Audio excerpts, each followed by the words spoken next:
প্ৰীতম কাৰ্বি সাহিত্য সভা কাৰ্বি লামেতামাই ইয়াত দংকামুকাতে অহা 20, 21, 22 তাৰিখে ইয়াত হ'ব।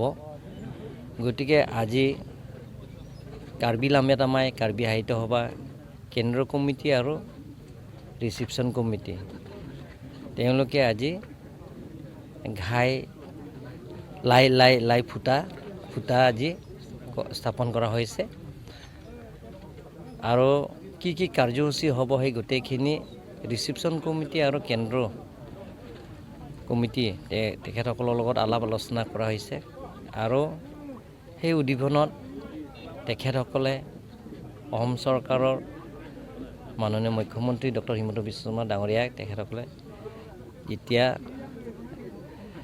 শেষ কাৰ্যসূচী সেই ৰাজহুৱা সভাত সেইটো তেখেতসকলে নিমন্ত্ৰণ কৰা হৈছে। সেই গোটেইখিনি আলাপ আলোচনা কৰাৰ কাৰণে আজি মই ইয়াত আহিছোঁ।